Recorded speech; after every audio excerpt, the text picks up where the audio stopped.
kita, mari kita percaya sampai mujizat menjadi nyata. Kepada hamba-Nya di kursi.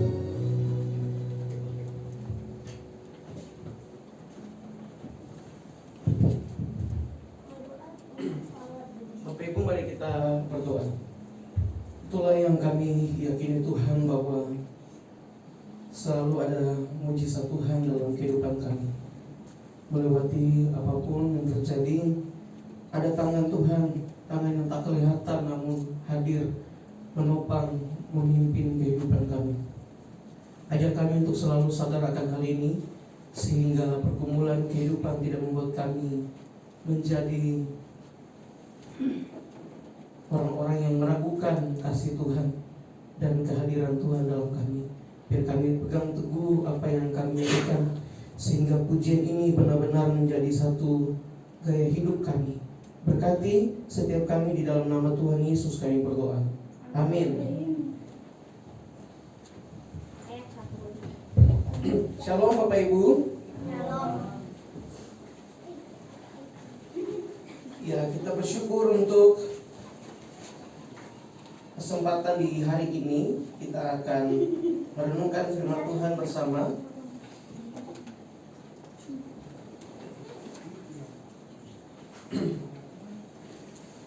Saudara-saudara, tema sinode hari ini adalah otentik versus kosmetik.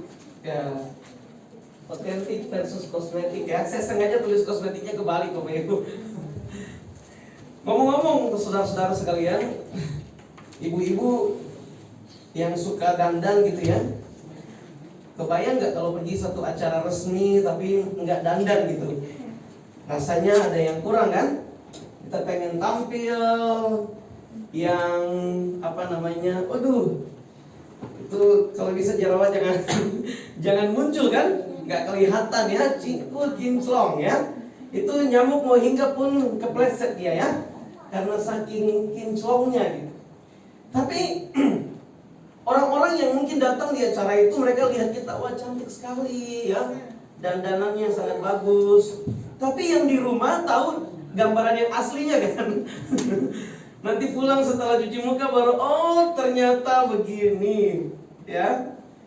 Aduh, saya lupa untuk menampilkan satu video dandanan orang menikah, saudara ya. Ini pernikahan di satu wilayah di Afrika sana ya.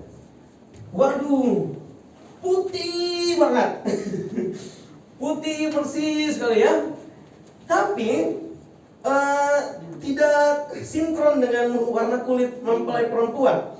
Karena dia pakai gaun, mukanya putih semua tapi tangan hitam. Jadi nggak sinkron ya.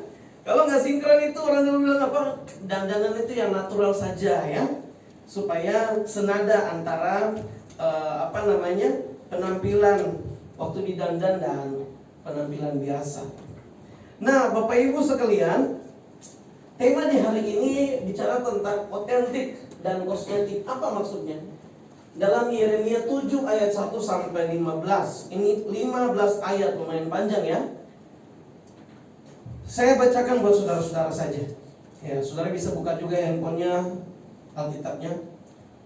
Yeremia 7 ayat 1 sampai 15, firman Tuhan berkata, firman yang datang kepada Yeremia daripada Tuhan, bunyinya, berdirilah di pintu gerbang rumah Tuhan, serukanlah di sana firman ini, dan katakanlah, dengarlah firman Tuhan, hai sekalian orang Yehuda yang masuk melalui semua pintu gerbang ini untuk sujud menyembah kepada Tuhan. Beginilah firman Tuhan semesta alam, Allah Israel, perbaikilah tingkah lakumu dan perbuatanmu, maka aku mau diam bersama-sama kamu di tempat ini. Janganlah percaya kepada perkataan dusta yang berbunyi, ini baik Tuhan, baik Tuhan, baik Tuhan.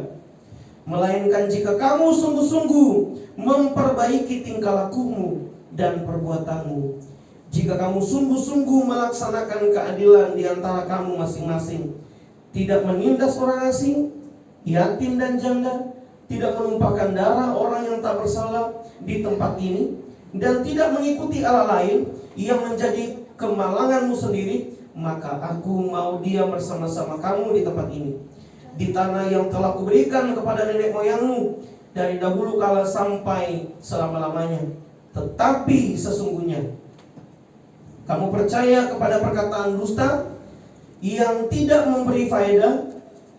Masakan kamu mencuri, membunuh, berzina, dan bersumpah palsu, membakar korban bakaran kepada Baal, dan mengikuti Allah lain yang tak kamu kenal. Kemudian kamu datang berdiri di hadapanku di rumah yang atasnya namaku diserukan, sambil berkata, kita selamat, supaya dapat pula melakukan segala perbuatan yang keji ini. Sudahkah menjadi sarang penyamun di matamu rumah yang atasnya namaku diserukan ini? Kalau aku sendiri melihat semuanya, demikianlah firman Tuhan. Tetapi baiklah, pergi dahulu ke tempat yang di Silo itu, di mana aku membuat namaku diam dahulu, dan lihatlah apa yang telah kulakukan kepadanya karena kejahatan umatku Israel. Maka sekarang, oleh karena kamu telah melakukan segala perbuatan itu juga, demikianlah firman Tuhan, dan oleh karena kamu tidak mau mendengarkan, sekalipun aku berbicara kepadamu terus-menerus, dan kamu tidak mau menjawab, sekalipun aku berseru kepadamu, karena itu kepada rumah yang atasnya namaku diserukan dan yang kamu andalkan itu, dan kepada tempat yang telah kuberikan kepada nenek moyangmu, akan kulakukan seperti yang telah kulakukan kepada Silo. Aku akan melemparkan kamu dari hadapanku seperti semua saudaramu, yakni seluruh keturunan Efraim telah kulemparkan. Bapak Ibu, apa yang kita barusan dengar ini adalah teguran keras dari Tuhan kepada bangsa Yehuda. Apa masalahnya Bapak Ibu? Ini, ibadah tanpa pertobatan adalah sia-sia. Amin. Amin. Saudara, ayat 4 bilang, janganlah percaya kepada perkataan dusta. Baik Tuhan, baik Tuhan, baik Tuhan. Saudara, ini adalah gambar ilustrasi ya, bagaimana kemegahan bait Salomo. Saudara, kita lihat di sini gambar hitam putih. Tapi kalau gambar ini dikasih warna, warnanya itu emas. Dan itu bukan cat emas, memang emas asli. Saudara bisa bayangkan gak ada satu bangunan rumah ibadah yang dibuat temboknya dilapisi dengan emas. Orang kaya sekarang ada gak ya rumah dilapisi emas murni gitu? Saudara, mereka membuat sesuatu kepada Tuhan yang benar-benar spektakuler. Bangunan ini dikagumi oleh banyak orang. Saudara, ini namanya pelataran bait Allah. Ya, ini area tembok luar ya. Ini pelataran. Lalu kemudian ini ruang maha suci, ruang kudus. Lalu itu ruang maha kudus. Ini adalah tembok yang langsung menuju kepada istananya Salomo. Jadi istana raja dan rumah Tuhan itu dibangun di tempat yang kurang lebih berdekatan. Serambi ya orang bilang. Bapak Ibu, bagi orang Yahudi di mana saja, dan ini akan berlangsung sampai nanti Tuhan datang, bagi mereka kehormatan bangsa ini adalah bait suci. Kalau bait ini diambil keluar dari mereka, itu seperti bangsa Israel kehilangan Tuhan. Karena Tuhan Allah yang besar itu ya, Dia berdiam di satu tempat namanya tabut perjanjian yang diletakkan di dalam ruang maha kudus. Saudara-saudara, dulu di zaman Musa hanya tenda yang dibuat ya. Orang bilang apa namanya, ada istilahnya untuk ruang kudus itu ya, bait suci itu, yang dalam bentuk tenda ya, kemah pertemuan di tengah-tengah bangsa Israel di padang gurun. Nah, dulu awal-awal mereka begitu cinta Tuhan, tempat ini benar-benar dijaga, dipelihara, orang datang beribadah kepada Tuhan, ya, mempersembahkan korban bakaran, pengampunan dosa dan lain sebagainya. Tapi kemudian lama kelamaan bangsa Yehuda mulai meninggalkan iman mereka. Saudara-saudara, Alkitab mengatakan bahwa mereka membuat patung Baal, lalu menyembah patung itu. Nggak tahu kenapa ya, orang itu bisa ikut Tuhan, tapi membuka peluang juga untuk menduakan Tuhan. Saya nggak tahu saya pernah cerita ini nggak, tapi di Kalimantan Barat pernah waktu satu pelayanan, ada di kampung itu kerasukan massal. Kerasukan massal, saudara-saudara. Mayoritas masyarakat di kampung itu beragama Katolik, ya, orang Dayak ya, mayoritas Katolik. Lalu saya dan beberapa teman kami lagi pelayanan ke situ. Mereka bilang, Om, ada orang kerasukan. Ya kita ke sana lah. Kita pengen doakan kan. Waktu kami sampai di sana, saudara tahu apa yang sedang terjadi? Dukun sedang tatung itu loh, orang daerah ya, mereka punya dukunnya itu dia sedang berusaha untuk mengusir setan gitu ya. Terus dia bilang, Om sebentar Om, saya dulu, nanti kalau saya agak kurang kuat baru Om datang bantu lagi. Wah, diajak kolaborasi. Masa kolaborasi antara hamba Tuhan dan loya, kolaborasi usir setan bagaimana ya? Dan orang di situ menganggap itu biasa. Lebih parah lagi di kampung Simuira ya, orang kalau sakit dia nggak langsung cari rumah sakit, dia cari dukun dulu. Ya. Lalu nanti dukun bilang, lu kemarin jalan di hutan situ mungkin buang ludah di akar pohon apa gitu, mungkin penunggu di pohon itu marah.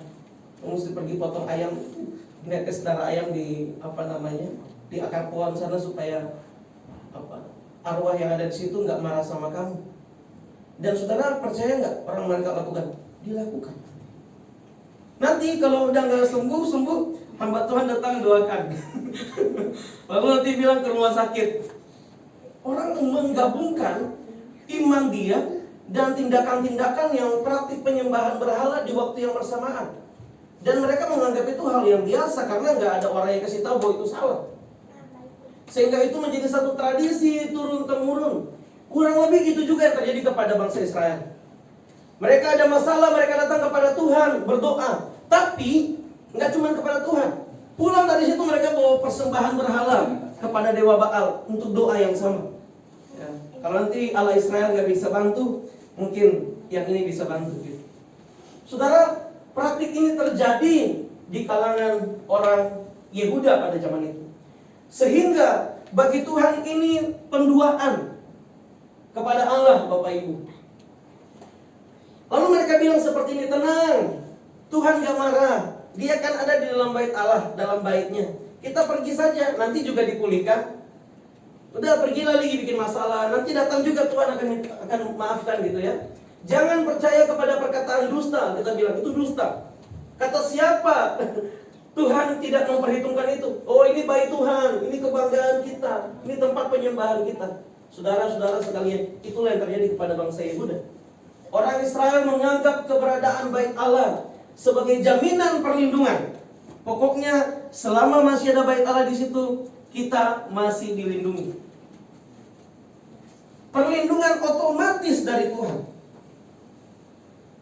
Mereka percaya bahwa selama mereka tetap datang ke bait Allah, mau melakukan dosa apapun, asalkan datang ke bait Allah, pasti diampuni. Mau membuat kesalahan sebesar apapun, kalau datang di bait Allah, pasti dipulihkan. Saudara-saudara sekalian, ini adalah bentuk keyakinan palsu dalam simbol agama tanpa hati yang mau berubah. Hari ini tidak beda jauh Bapak Ibu. Kita bisa ke gereja, menyanyi, memberi persembahan, tapi kalau hidup kita tidak berubah, penuh kebencian, ketidakadilan, kemunafikan, maka ibadah itu bisa menjadi sia-sia. Saudara-saudara, mau ibadah kita menjadi sia-sia di hadapan Tuhan? Tidak mau. Tidak mau ya. Untuk apa kita beribadah tapi menjadi sia-sia? Saudara-saudara sekalian, bahaya sekali. Pengkultusan terhadap tempat suci itu sama berbahayanya dengan menduakan Tuhan. Saudara mau gereja sebagus apapun, seindah apapun, sekeren apapun, tapi kalau yang beribadah di situ tidak cinta Tuhan sungguh-sungguh, sama saja. Ya. Karena kita bukan sedang melihat bangunannya seperti orang Yahuda, Israel yang sangat membanggakan bangunan ini, Bapak Ibu. Maka mereka akan berjuang setengah mati untuk menjaga ini. Tahukah saudara, semua ini sudah hilang kan, rata dengan tanah kan? Sekarang yang ada di sini adalah di bagian sini ada bangunan Masjid Aqsa, dan di sini ada Dome of the Rock. Yang tersisa hanyalah sisi di sini, namanya tembok atap. Cuman ini saja Bapak Ibu. Lain, di mana emas-emas itu sudah dicuri semua. Orang Roma, orang Filistin datang tahun 70 membakar, dan sampai hari ini orang Israel, orang Yahudi masih bergumul untuk pembangunan lagi. Karena apa? Bagi mereka, selama masih ada bait suci, Allah ada di tengah-tengah mereka.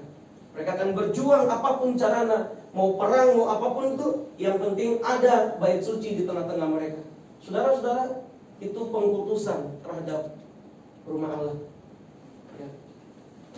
Hari ini orang bisa mengkultuskan juga nggak? Bisa, mungkin bukan rumah Tuhan ya, tapi benda-benda yang dianggap kultus, Bapak Ibu.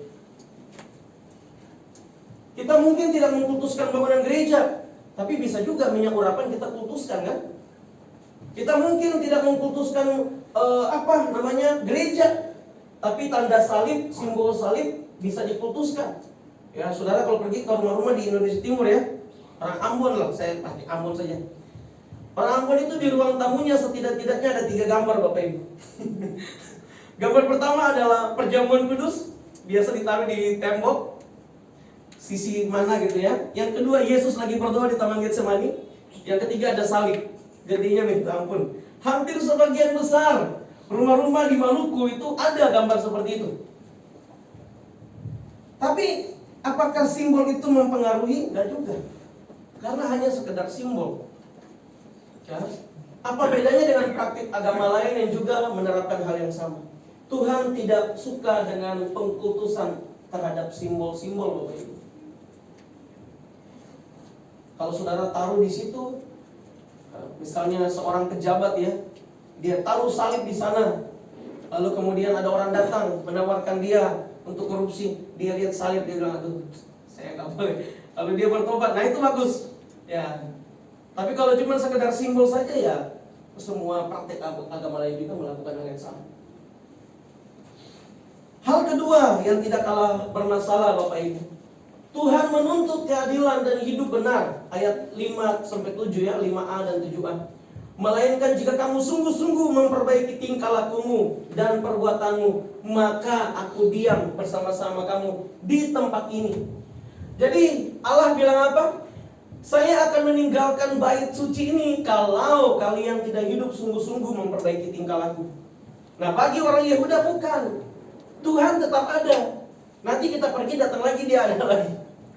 Sehingga mereka menjaga betul. Saudara tahu ada satu benda yang sangat sakral dalam bait suci. Namanya adalah tabut perjanjian.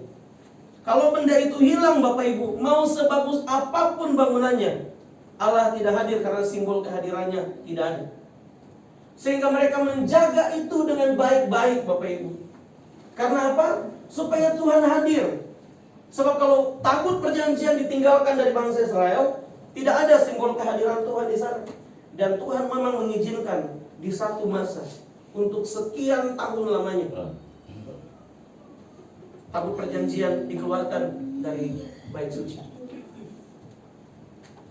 Tuhan memanggil umat Israel, umat Yehuda, untuk berlaku adil satu dengan yang lain, tidak menindas orang yang lemah, tidak mengikuti ilah atau Allah lain. Ibadah sejati ditandai oleh hidup yang adil, mengasihi sesama, dan taat kepada Tuhan. Kenapa ini bisa dimunculkan dalam ayat ini, Bapak Ibu? Karena orang-orang kaya di zaman itu, mereka mengambil budak begitu banyak. Sudah di waktu di mana harus dilepaskan, tapi mereka tidak mau membebaskan budak-budak itu. Mereka memanfaatkan keadaan itu untuk menindas banyak orang, dan Allah membenci perbuatan mereka. Memang mereka datang mempersembahkan persembahan di bait suci, tapi mereka tidak membebaskan orang-orang yang memang sudah waktunya untuk harus dimerdekakan. Memang mereka datang mempersembahkan persembahan di bait suci, tapi tindakan hidup mereka sangat melawan moralitas Bapak Ibu. Praktik kejahatan terjadi di mana-mana. Penyembahan berhala. Saudara tahu mereka membuat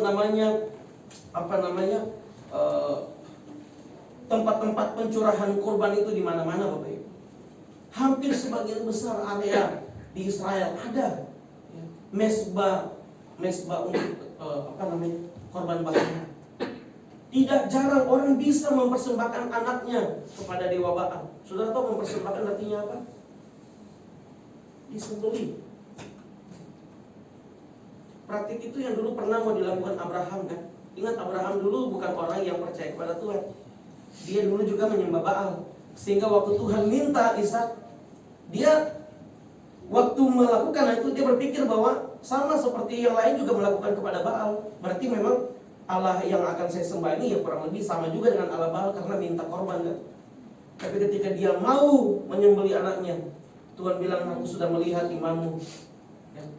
Lalu dia melihat ke samping ada anak domba yang sedang nyangkut di semak belukar itu kan. Lalu dia berkata, Yehova Jireh, ilah lain menuntut korban manusia, tapi Allah yang saya sembah di kemudian hari bukan menuntut korban, dia sendiri yang menjadi korban untuk penghapusan dosa. Saudara-saudara sekalian, praktik orang Yehuda di zaman itu begitu luar biasa, mendukakan hati Tuhan. Peringatan serius, jangan menyalahgunakan rumahnya. Apakah rumah yang atasnya namaku diserukan ini menjadi sarang penyamun di matamu? Saudara-saudara ingat, Yesus pernah mengutip ayat ini kan? Yesus mengutip dalam Matius kan, rumahku disebut rumah doa, tetapi kamu menjadikannya sebagai sarang penyamun, Bapak Ibu. Apa maksudnya sarang penyamun? Imam-imam, tokoh-tokoh rohani di zaman itu memanfaatkan posisi mereka sebagai imam untuk apa? Meraup keuntungan sebanyak mungkin, memperkaya diri dari orang Israel. Hari ini masih terjadi nggak Bapak Ibu? Ada hamba-hamba Tuhan yang menjadikan jemaahnya sebagai seperti sapi perah yang diambil sebanyak mungkin untuk memperkaya dirinya sendiri. Gembala sidangnya pergi ke gereja pakai mobil Rolls Royce, jemaatnya pergi naik beca Bapak Ibu. Dan orang terlalu mengkultuskan seorang hamba Tuhan sehingga dimanfaatkan untuk meraup banyak keuntungan. Saudara, sedih sekali karena pelakunya kebanyakan adalah gereja Protestan Bapak Ibu. Gereja Protestan. Saya tidak bilang gereja Katolik karena gereja Katolik imam itu punya kaul, namanya kaul kemiskinan. Ya. Mereka tidak menikah, mereka tidak berbisnis kecuali imam projo ya, imam diosesan boleh berbisnis. Tapi kalau imam tarekat tidak bisa berbisnis. Maka itu sedih sekali karena ini terjadi justru bukan di agama lain Bapak Ibu, ada dalam gereja Protestan sendiri. Ya.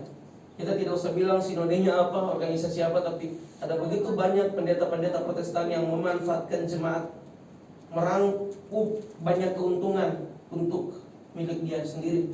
Lalu jemaat dibiarkan hidup menderita, padahal gereja hadir untuk menolong orang lain, bukan memanfaatkan. Gereja hadir untuk menjadi jawaban bagi jemaat, merangkul mereka yang lemah, hadir untuk menyatakan kasih Tuhan, menolong sebanyak mungkin, bukan memanfaatkan sebanyak mungkin. Tapi itulah ketika orang diberikan posisi imam, dia menyalahgunakan hal itu. Dan itu juga terjadi di zaman Israel.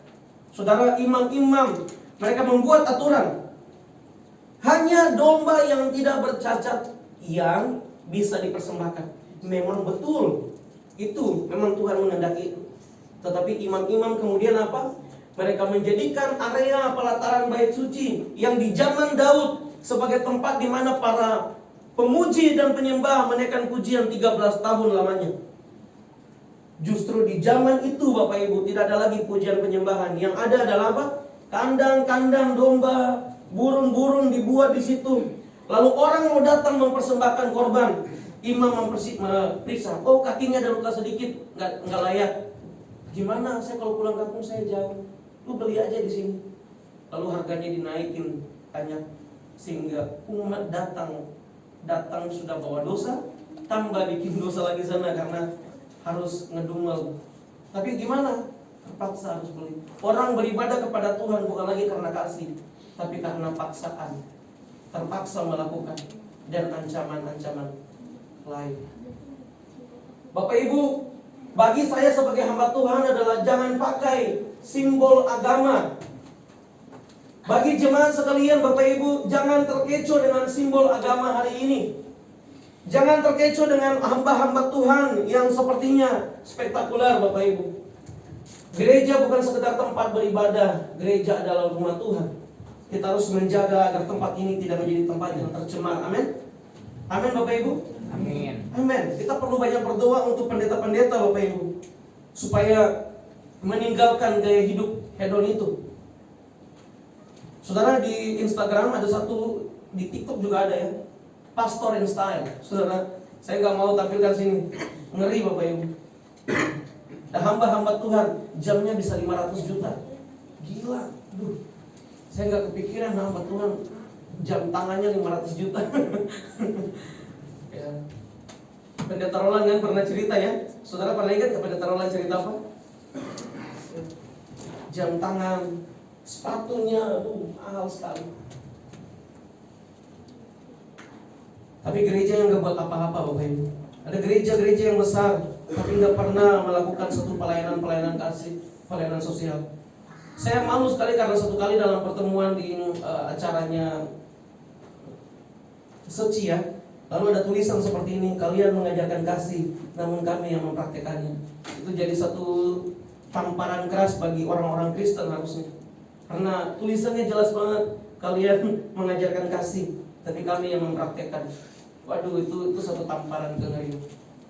Saudara-saudara, doakan supaya Sinode Gereja Kristen Jakarta tidak terjebak dalam hal itu. Dan memang kita sangat menjaga hal itu supaya tidak terjadi Bapak Ibu. Gereja kita punya banyak area pelayanan ya. Ada departemen misi, pelayanan diakonia, dan lain-lain yang hari ini hilang dari banyak gereja modern. Saudara, kita Patim ketua departemen misi di GKJ Sun City.